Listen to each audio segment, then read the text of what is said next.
Welcome back to the KOC Show. We got a good one today from First Things First on FS1 and What's Right with Nick Wright on YouTube and everywhere you get your podcasts. It's Nick Wright. What's up, Nick? A lot is up. I'm covered in shame, incorrect predictions, losing futures bets, and I'm greeted by an autographed Rudy Gobert jersey that's going to taunt me this entire podcast, as Rudy Gobert looked like freaking Wes Unseld last night with the big shock that Maxi Kleber's 5 minutes didn't fix it. Good to see you, KOC. Nick, when we planned on doing this show on this Thursday, I did not expect this series to be over with the Wolves winning it, because you and I both picked Lakers over Rockets in the semis. You had your little viral posts that everybody's going after. Oh, I forgot about that one.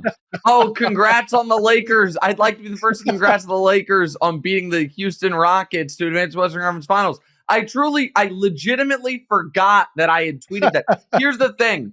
The benefit to not checking your mentions is you just don't know when you're getting dragged. So there's a lot. I'm sure there's a lot. What about I did a whole bracket, and the bracket ends with the Lakers winning the championship. They didn't get out of round one. So I'm probably getting crushed today. I deserve it because my analysis was just way off. I am though shocked. I am legitimately, and it's not out of disrespect to the Timberwolves. It's more out of dismay that this is the Lakers team, KOC, that I saw 3 weeks ago, go to Oklahoma City against that defense, full-strength Thunder team, and drop 126 on them. And then 2 days later, have 110 or whatever they had when Luka got thrown out with 6 minutes left. My thought process on the Lakers was not that, their defense is going to be awesome.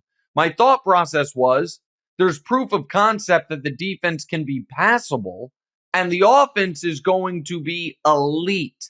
And it never came to fruition. And now they're done in 5. And they could have last night, they could have gotten beaten by 30 points. That was the fakest close game of the playoffs. Oh, for sure it was. I mean, the Timberwolves had the worst three-point shooting performance in playoff history, 7 for 47, worse than the Rockets' 0 for 27 Game 7 loss almost a decade ago at this point. I didn't see that. That's amazing. I mean, 7 for 44 in that game when Houston had their 0 for 27 stretch. Minnesota went 0 for 18 stretch in that second half. Anthony Edwards obviously couldn't hit anything. Minnesota wins that game because of Randall and Gobert. But I think to your point, Nick, I overestimated this Lakers offense as well. I thought this Lakers offense would be able to generate a lot of buckets regardless of how great Minnesota's defense has been since Gobert got healthy in March. I thought this team would be very hard to stop, and maybe that's in part Luka sick game 3, Hurts is back game 5. LeBron kind of poured it all out in the middle of that series. He seemed a bit more fatigued at the end. But also, I look at this team and JJ's offense. This was a thing among Lakers fans during the season. Do they run enough structured plays? Or is it too much your turn, my turn? And I do feel like that's part of it with this team. And, of course, not having a lob threat for Luka, which is part of what made him so effective in Dallas as well. Yeah. I mean, I think there's a lot of things specific things you can point to over the course of the series. I felt like we didn't get last night elimination game LeBron, and that was surprising to me. And then in retrospect, I look at it and I'm like, we did get elimination game LeBron. We just got it in game 4 because he thought that was the elimination game. And he was right. Like where LeBron, game 3, LeBron tried to steal one and was like, listen, Luka doesn't have it. What will likely go down. I said it Monday on the show, I think. The overwhelming odds are this past Friday night, that's the most points LeBron will ever score in a playoff game again. 38. Like, is he going to have a 40-point playoff game at age 41? Probably not. You know what I mean? Like, that was probably the last, super high-level scoring game. and they ran out of gas at the end. And then game 4, he clearly looked at it as our only chance of winning the series is winning that game, poured it all out offensively for the first 3 quarters, and then saved whatever energy he had left for the defensive end with those great defensive sequences at the end, and they lost anyway. And listen, he has a part of that. That turnover at the end was bad. They called the foul on the Anthony Edwards strip. So be it. And then last night he didn't have it, and Luka didn't have it. And so I am not going to, for a team that I thought legitimately was going to win the Western Conference. It wasn't like, I want them to. I thought the bracket, I respected Minnesota, but I thought the bracket fell perfectly for him. I'm like, Houston, Golden State is going to be an absolute war. And even if Golden State gets through it, they're going to be beat up by it. I think correctly thought Denver and the Clippers are both going to be a pain in the ass for Oklahoma City and live dogs, whoever gets through it. And the Lakers are going to have a young team with one superstar to beat in Minnesota, and then a young team with no superstars in Houston, or a fatigued Golden State team, similar to when the Lakers beat Golden State 2 years ago, when Golden State had to go 7 against Sacramento. Steph had the brilliant game 7, but then they were kind of out of gas. That's how I saw this playing out. And in part, it was because I was like, well, Luka's going to be the best player on the court, and LeBron and Anthony Edwards will kind of go back and forth for second, third, second. Instead, it wasn't that at all. And the fact that the Timberwolves just controlled a game from start to finish, where Anthony Edwards was 5 of 19 and 0 for 11 from 3, shows how deeper their roster was and how much better they were. And they deserve all the credit in the world. And sorry, I'm kind of ranting. I don't mean to. It's such an interesting Anthony Edwards thing, where now the 2 biggest wins of his career, he's been bad in both games. Game 7 against Denver, he put up the Kobe Game 7 stat line. He was 6 of 24, and they won it. Last night he was 5 of 19. And both games, damn Rudy Gobert, your guy. Rudy Gobert with the turnaround jump shot against Jokic, and Rudy Gobert with the damn near 25 and 25 game against the Lakers. To your point, though, about Ant, like, he didn't have it offensively, but where I think I underestimated the Wolves was their defense. He's part of the reason why Reeves struggled. Reeves was 4-15 when defended by Ant in the series.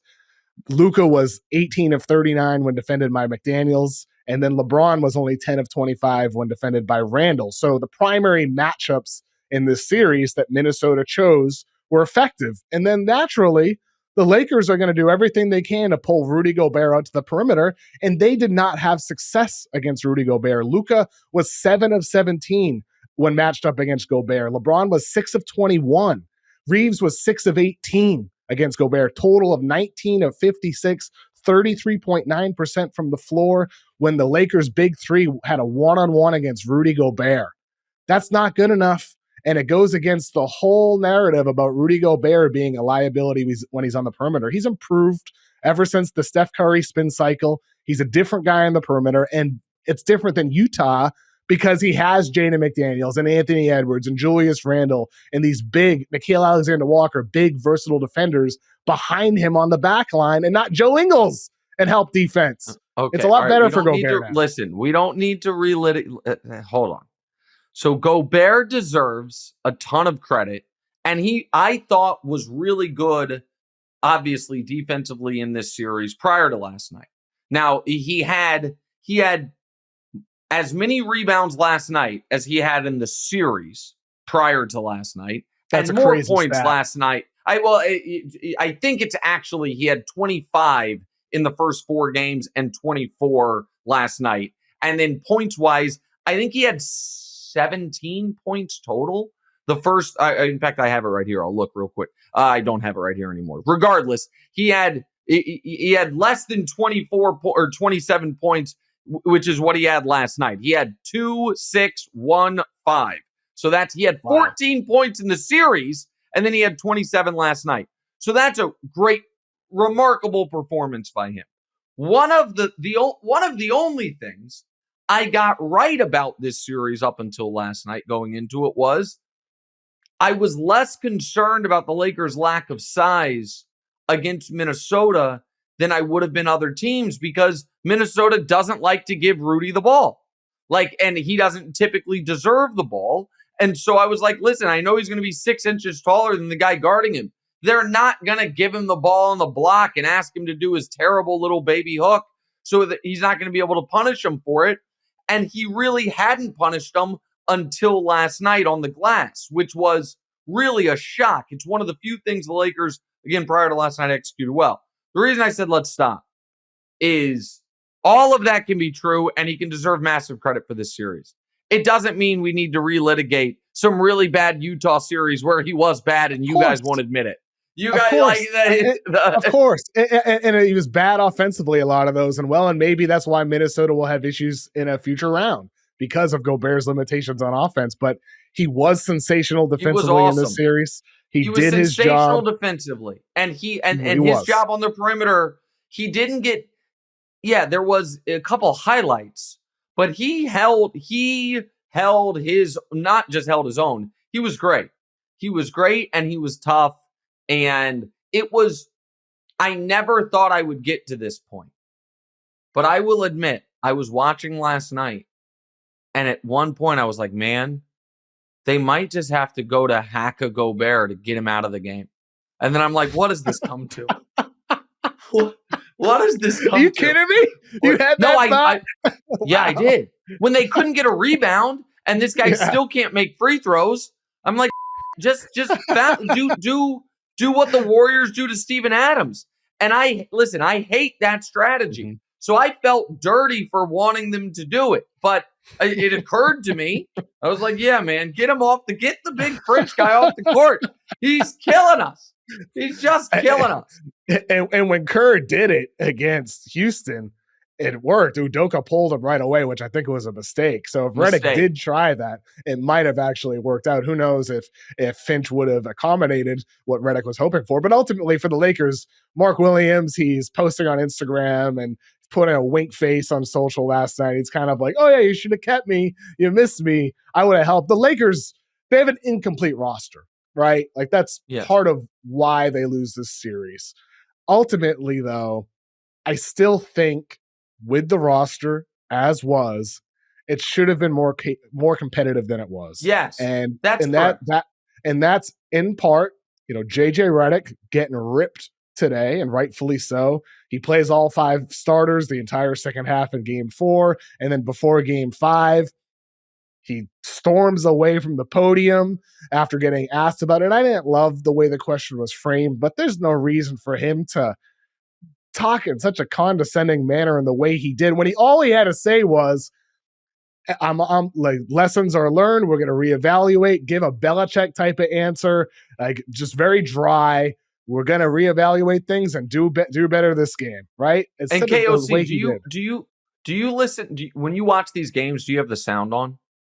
Yes, sometimes. Okay. Sometimes. Depends on the broadcast. I sometimes do. I sometimes don't.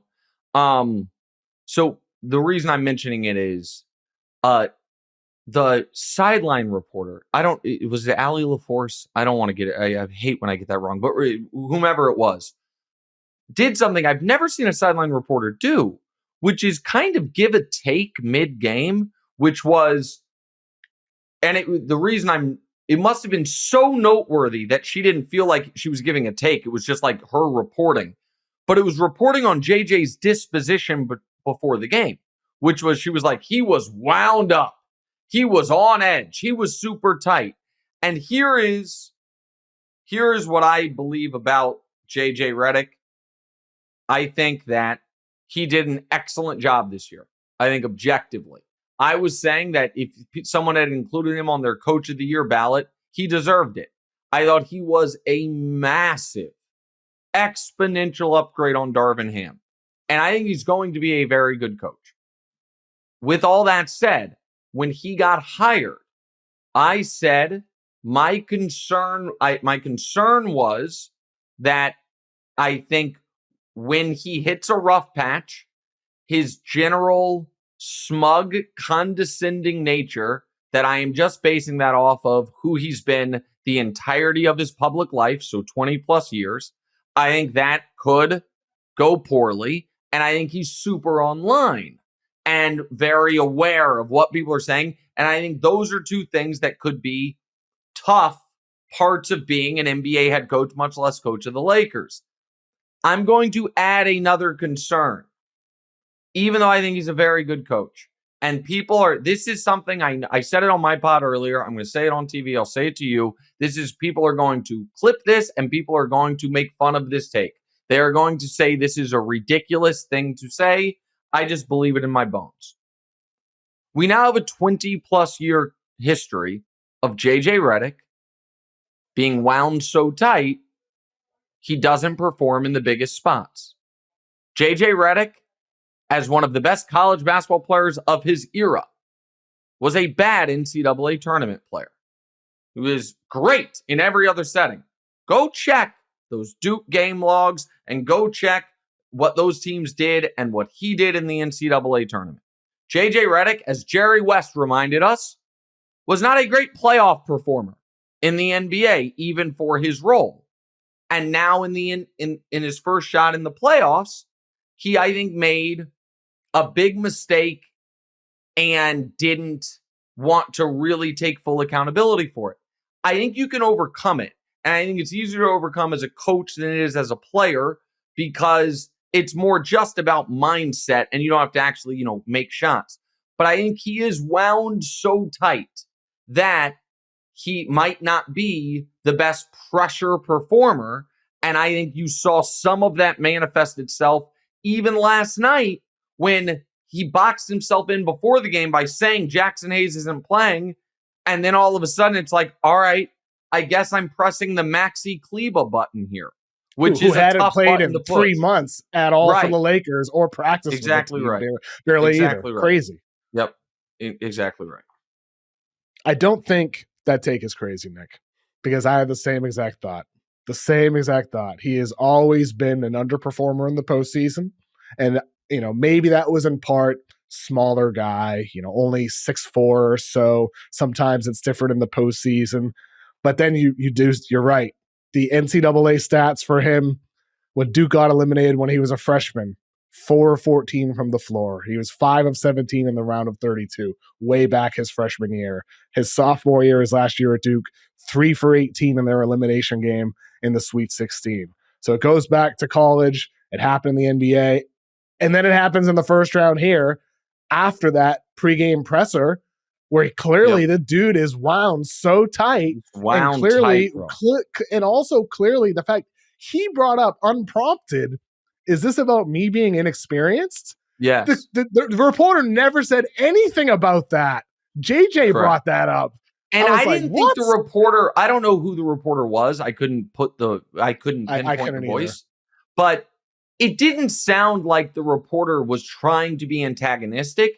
It did sound like anyone that's ever had that job, the open press conference question, I think people have experienced it's my turn to ask the question. I know what I want to ask.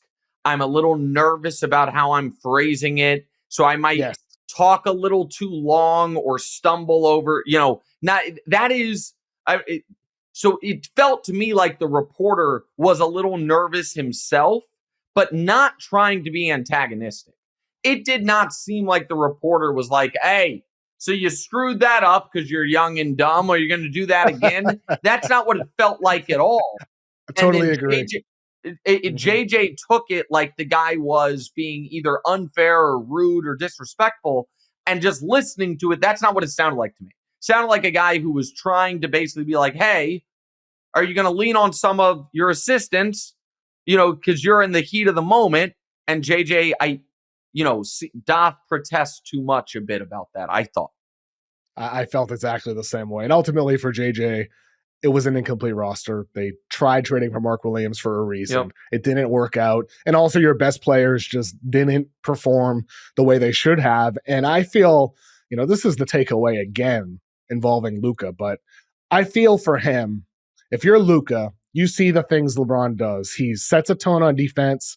He moves off the ball. He sets screens for you. He's cutting to the basket. He's become a high volume catch and shoot guy from three. This is all why it worked for LeBron back in Miami, the sacrifice next to Wade and Bosh. It's part of why he's still as good as he is, over 40 years old.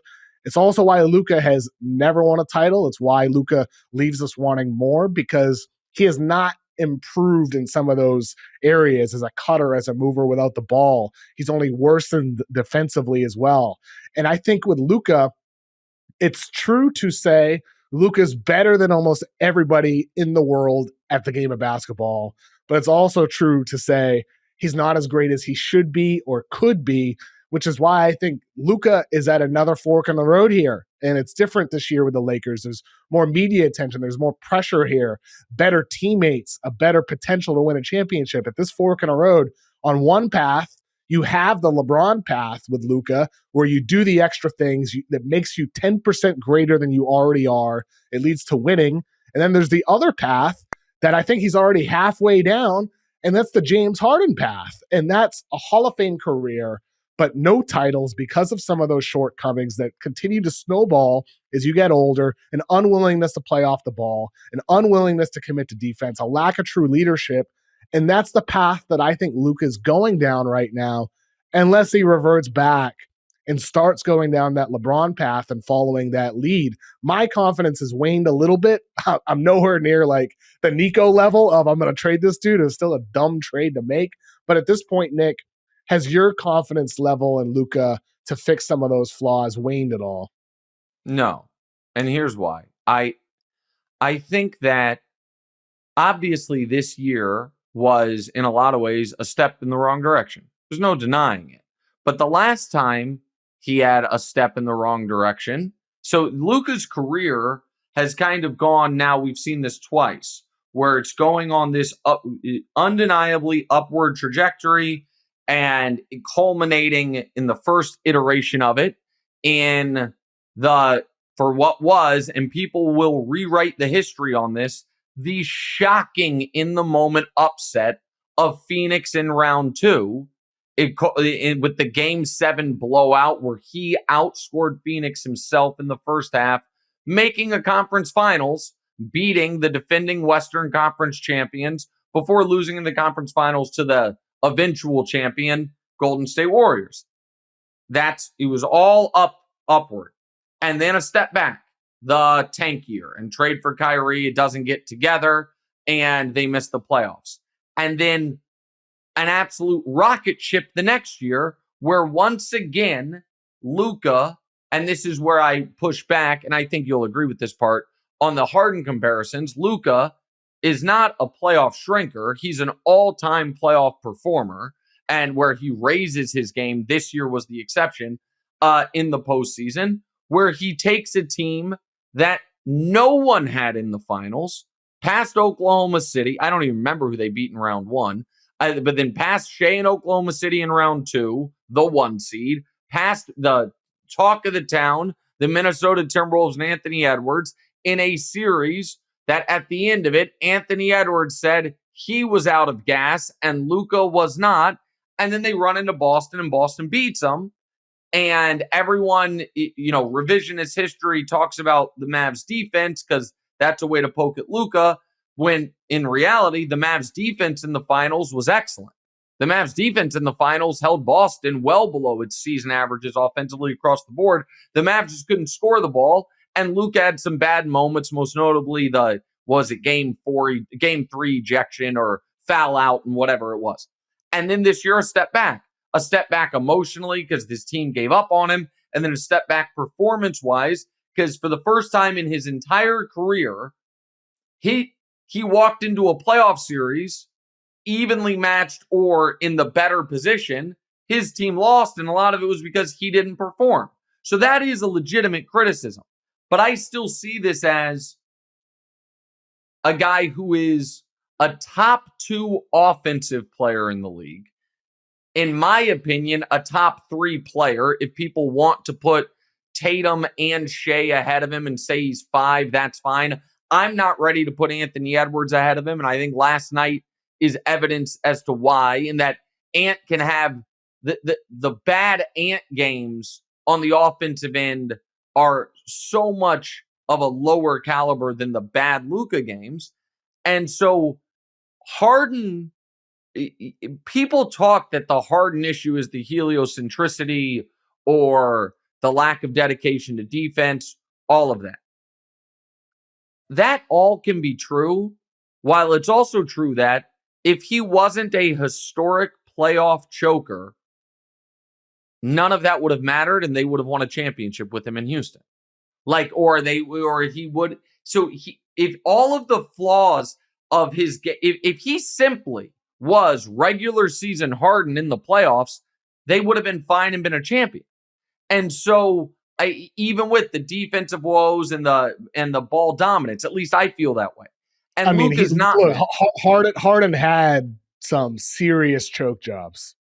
That's undeniable. It's true. Like, it's undeniable. Yeah. I'm a Harden guy, and I will admit that he has flopped in some of those end-game moments, even going back to when he was in OKC, not just in the prime years in Houston.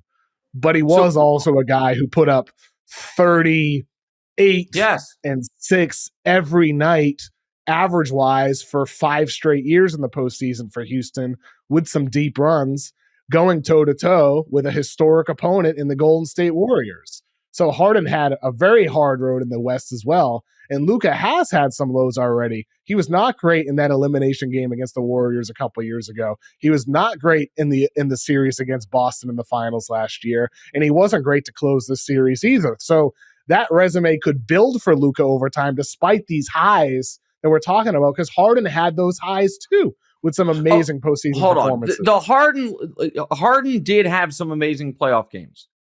Harden, day before yesterday, was the 26th time in James Harden's playoff career he had more turnovers than made baskets.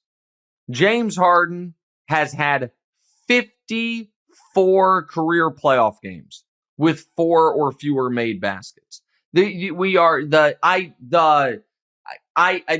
is where I will drastically disagree with you. I think Luka is one of a handful of guys who is an MVP caliber player in the regular season who raises his game in the playoffs. That is hard to do. That was some of the greatest players of all time are great because they just stay the same. Like Kobe and Duncan are 2 great examples. 2 guys who didn't necessarily get better in the playoffs. Duncan maybe early in his career, but they didn't drop. You know, there's only a handful of guys. Joker is one. Jordan, obviously. LeBron, obviously. Luka has been on that trajectory of I'm great in the regular season. I get better in the playoffs. So I am not as worried about Luka as everyone else is going to be, because listen, the knives are going to be out. You are going to see KOC by semi-credible people top 10 lists going into next year, or, a player ranking. And what you're going to see is Anthony Davis 10, Luka 11. Like, people are going to overreact. That's absurd. I'm telling you, I'm going to call my shot right now. Here is going to be someone's player ranking list. I'm going to try to do it. You're going to have Jokic, Giannis, SGA, Tatum, Ant. We're at 5. You're going to have Steph. You're going to have Wemby. You might have Wemby number 1, God knowing you. So we're at 7. Donovan, Jalen Brunson, we're at 8, 9. And someone's going to put... I'm just telling you. I'm telling you, if you don't think you're going to get takes that this week, that Jalen Brunson and or Tyrese Halliburton, if you're trying to win a championship, you'd rather have them than Luka Doncic, you don't know the media. That's coming. Sure. And I'm not ready yet to say Ant surpassed him. Now, I look at it more holistically. Like, they played in the playoffs last year. Luka was better, beat him in 5. Ant ran out of gas. They played in the playoffs this year. Ant was better. Ant beat him in 5. They ran out of gas. Seems pretty even to me, but most people don't do the math that way. Let me ask you one more thing about Luka before we move on. And here is where I think the conditioning part gets a little overstated. How exhausted at the end of games do you think other superstars would look if they, like Luka the last 2 years, led the league in minutes per game in the playoffs? Meaning, like, Steph's a bad example because Steph is seemingly indefatigable and is running around the whole time or whatever it is.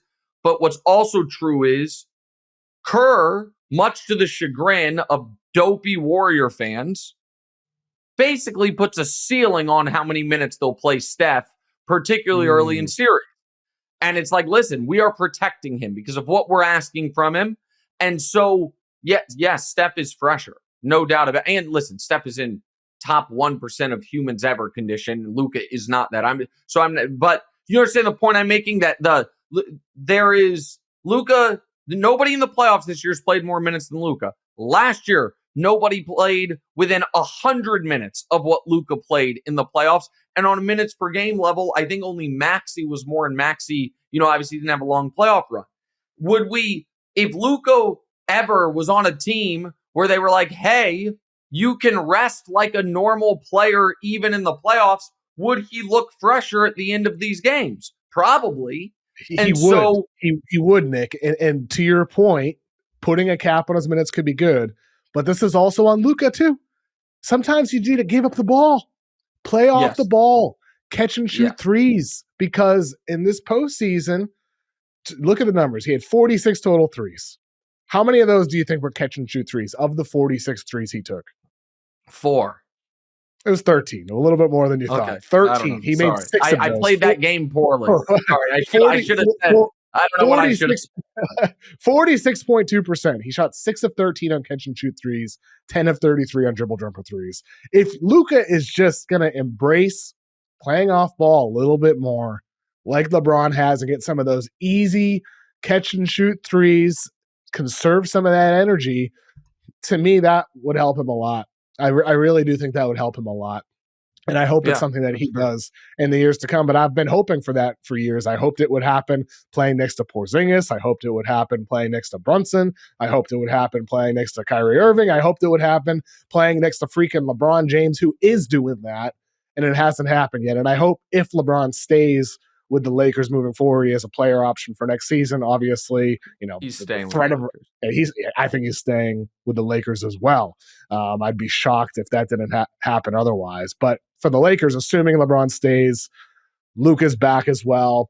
What's the move you'd make if you're Rob Pelinka? Who are you going for, your number one target, to make this roster feel more whole? So didn't somebody on TV say yesterday, Giannis? Yeah, I think Giannis would be good. I don't think they have the assets. No shit. I don't think so. Whoever said that, I don't think he can. You know, a trade that actually wouldn't have resulted in people rioting outside of your arena if you could have just held your water for 3 more months, Nico Harrison. Luka for Giannis, 1-for-1. Defense wins champion, like, for real. You're laughing. I'm being dead ass serious. Yeah. If you wanted to get out of the Luka business and you could have just waited, like, it's not shocking that Giannis, I know that I'm not answering your question. I just, quick sidebar. It's not shocking that Giannis might be available. That's a trade that I think you wouldn't have been, assuming the Mavs weren't going to go back to the finals, you wouldn't have been basking in the afterglow of a finals berth. And I think you might have been able to say, you know what? We do need more defense. We're going to get a little bit older, but at least we're trading for one of the only players in the league most people think is better than Luka. But all right, set that aside. Obviously they need a big. It is there's not a lot of those guys available. I feel like the Lakers for 10 years have been trying to trade for Miles Turner. They haven't been able to pull it off, and now the Pacers are actually real good. So I don't think that's a possibility. Here's what I do feel. The only reason I'm okay with them rescinding the Mark Williams trade was because it felt like they were paying quite a steep price, and they now have those assets to make a more substantial trade, moving forward. It's not going to be in free agency. They're not going to have the cap space. Now, like to add a player like that, it's going to have to be a type of trade that they make, but it's obviously got to be what Anthony Davis told him to do, which is bring in a center. Like that has to be the move.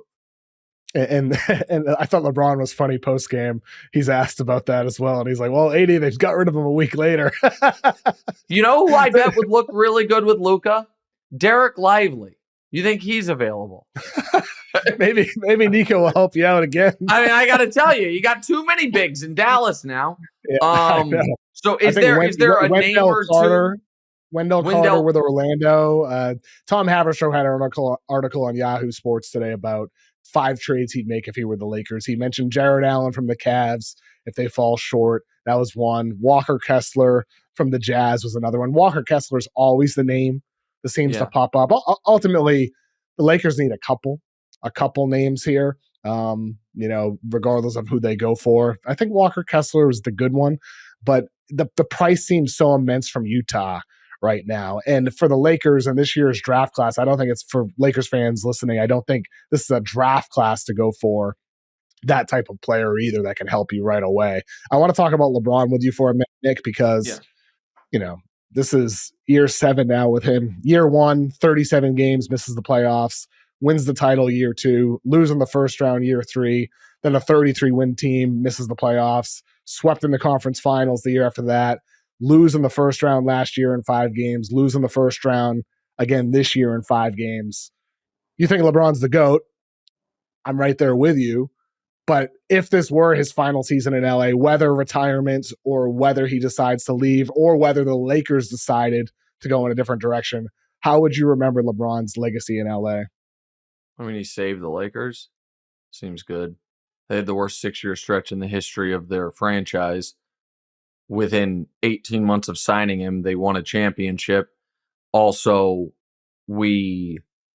there's a weird thing the media does about LeBron runs the team on the moves that don't work, but doesn't on the moves that do work. One thing everyone is in agreement on is he was instrumental in them getting Anthony Davis. So that means he was instrumental in them winning a championship and then getting Luka Doncic. So, here's the problem that I have and why I'm not as interested as people would expect me to be in the LeBron, what does this year mean for his legacy discussion? If we are just comparing him to NBA history as a whole, everyone just objectively understands, well, it's the greatest old guy season ever. He's the greatest 40-year-old ever. He's he had the greatest year 20, year 21, year 22 ever. Everybody knows all of that, but people don't. That's not really what they're trying to do. They're trying to compare him to Michael Jordan. But then if you're like, okay, then I guess what we're comparing it to is Jordan's Wizards years, right? Because that's the same age. People are like, no, those don't count.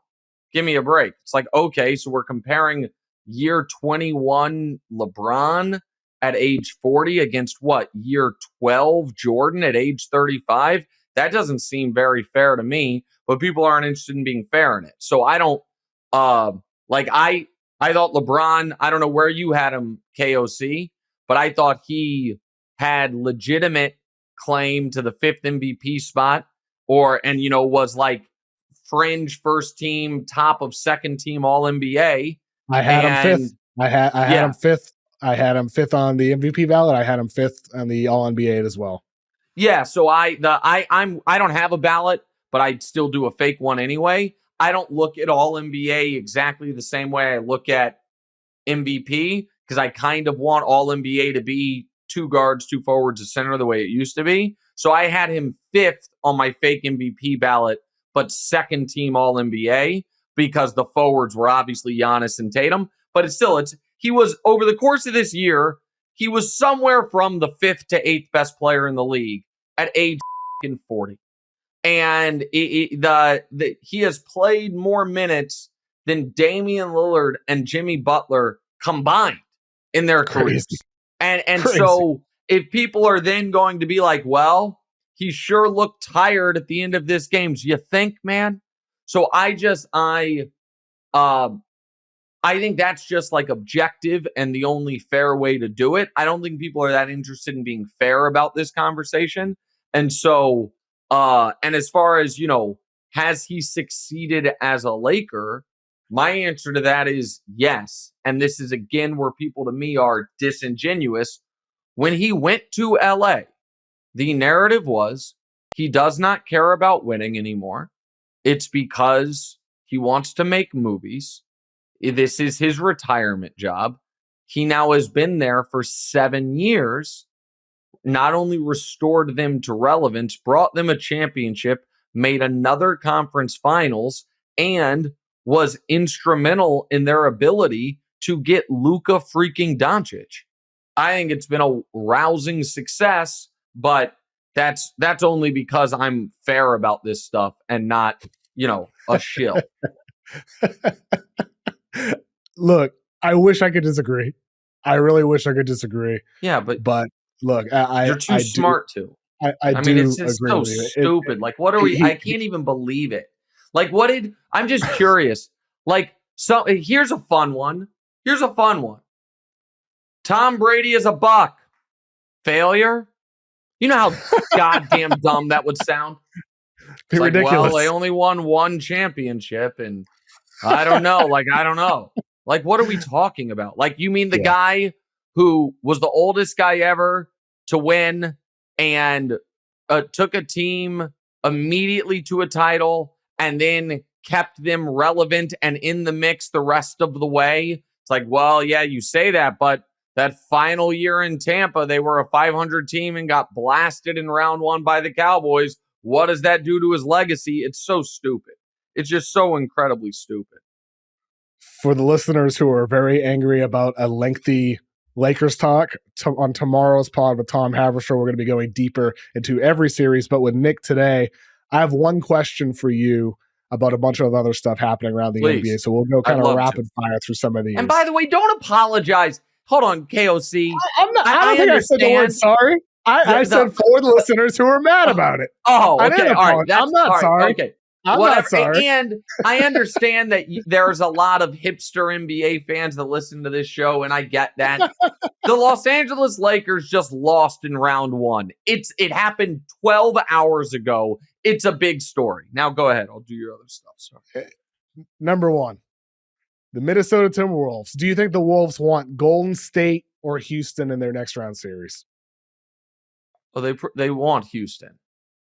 I would, even though they would have home court against Golden State, I think they would want Houston because, to me, there's a lot of Houston that right now just feels, and again, this is a little prisoner of the moment, I understand, it just feels like a kind of poor man's Minnesota. Like a Minnesota team with just a worse offense and without a go-to superstar.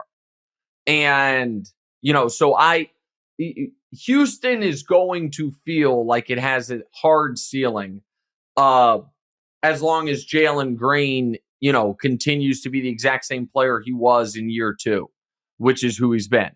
And so like that, and Şengün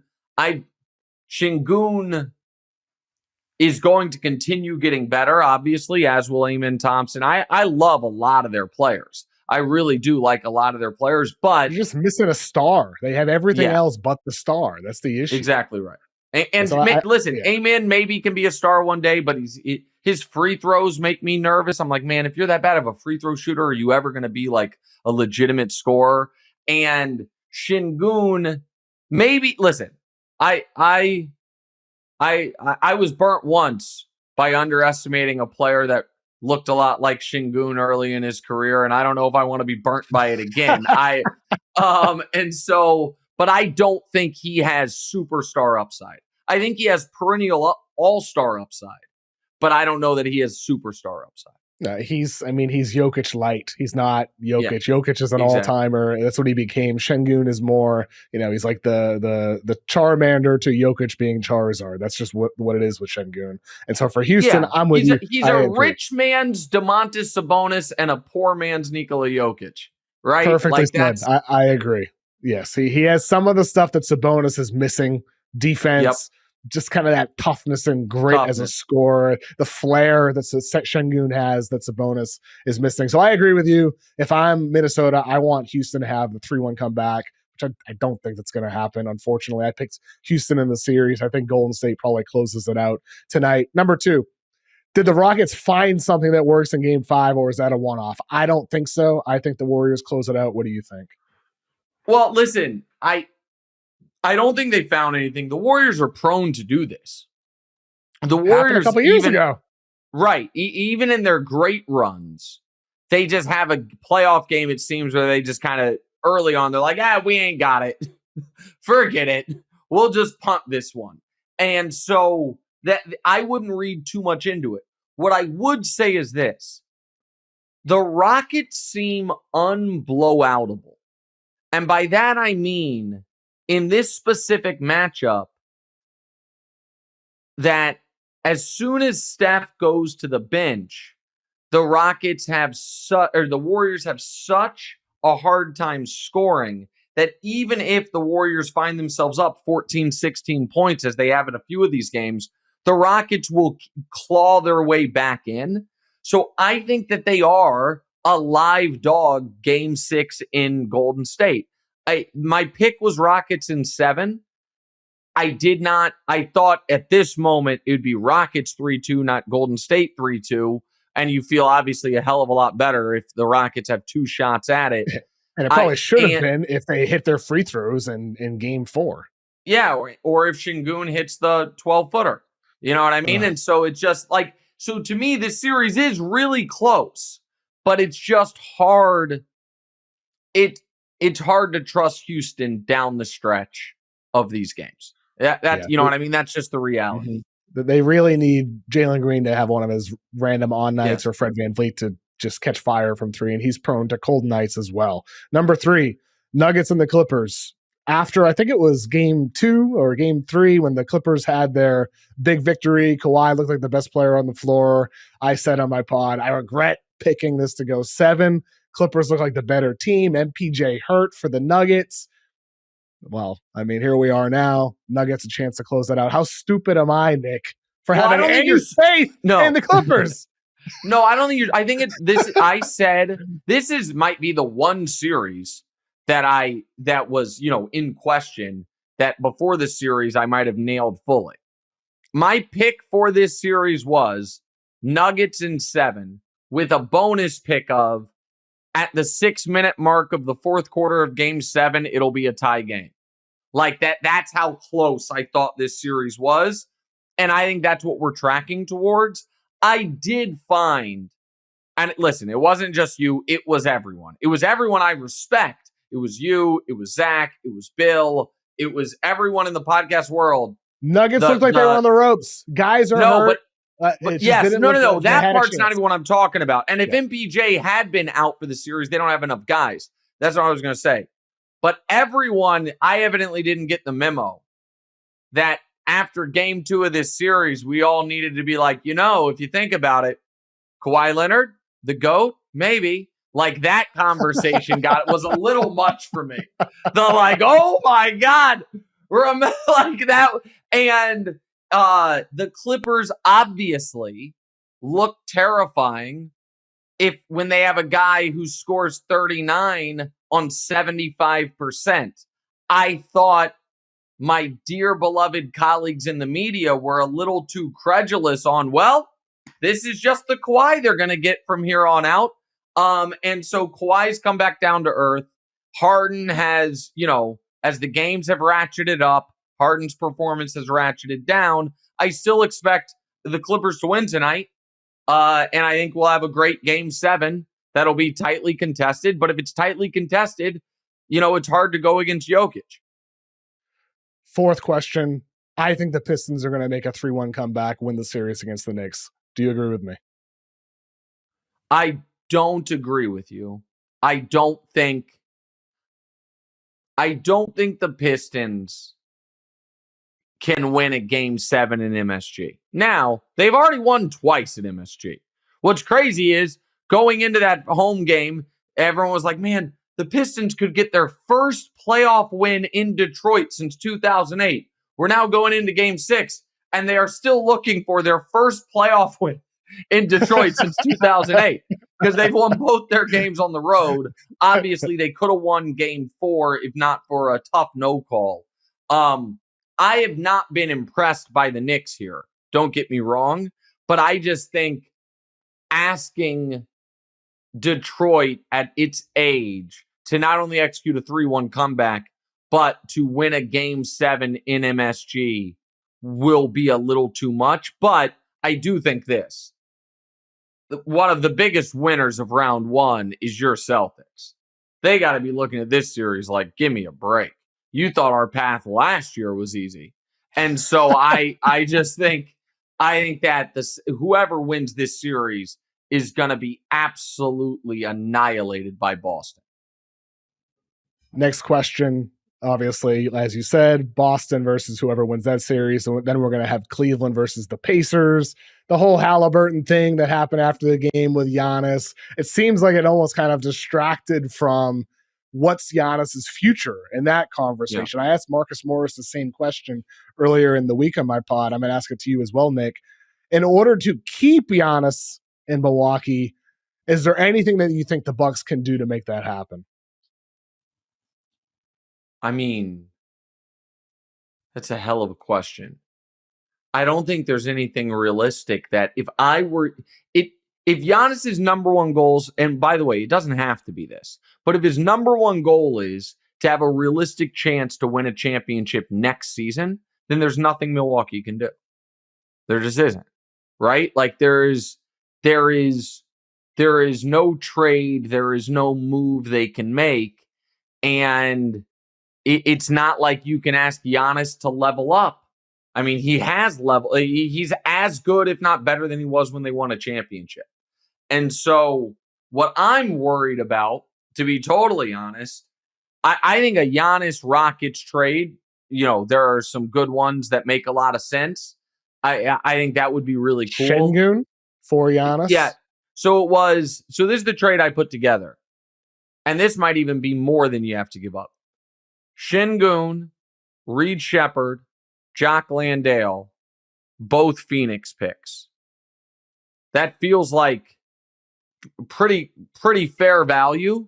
And you know what I mean? Like that's and the Rockets obviously have their own. You need to give up more first. I think. Okay. I think all right. Milwaukee needs more. So Şengün has more first. They can give up as well. No. So they could do this.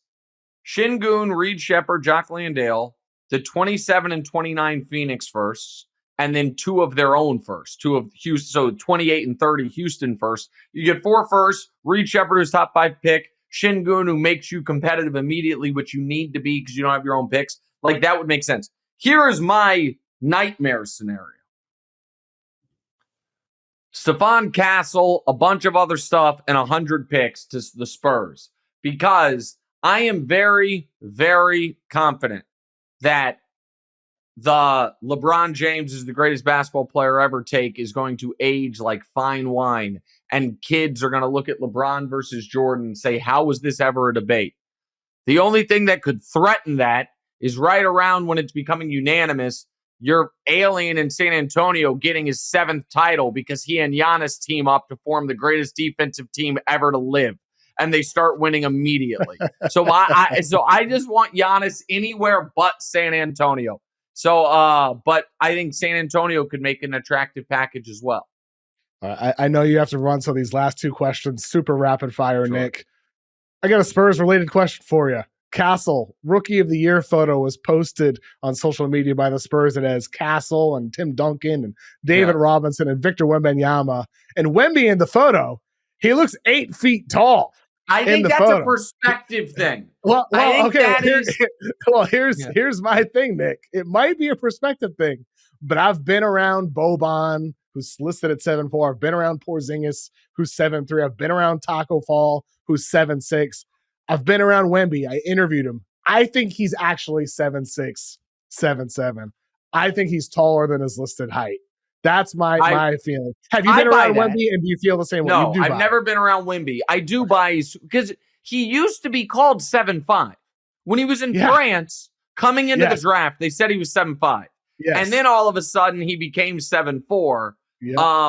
So no, I think this is a perspective issue, but do I buy that he might be 7'6"? Yes, I do buy that. Okay. And last question, you do your King of the Hill rankings on First Things First, your playoff player rankings. And I noticed on the one you did this week, Evan Mobley's not on it. What does Evan Mobley need to do to make your King of the Hill list? So he was, to be fair, he was on it the previous week.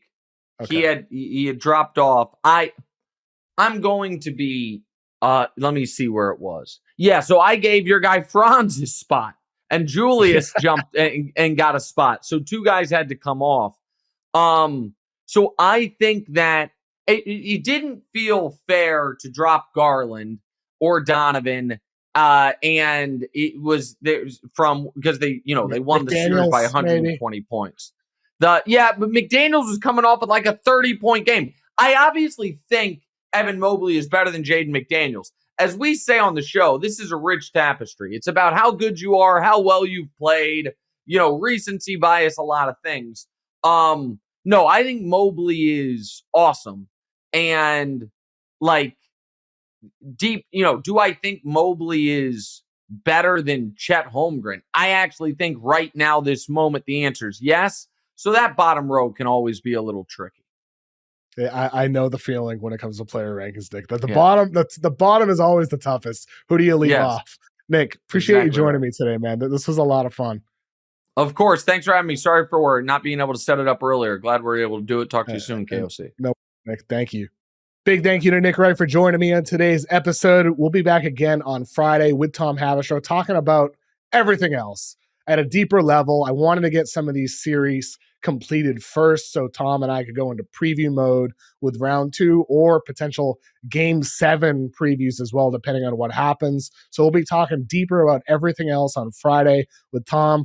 But I thought this was an awesome conversation today with Nick. I think he's incredible. He's not just a hot take guy like people paint him as. He's got substance behind his thoughts about the game, and I love the conversation with him. It was one of my favorite pods so far of the playoffs. So big thank you to Nick Wright for joining me on today's episode, and thanks to you for giving us a listen. Give us a 5-star rating if you haven't done so already, and thanks to the team for producing us. Hope you have a great rest of your day. We'll be back again tomorrow with more NBA talk.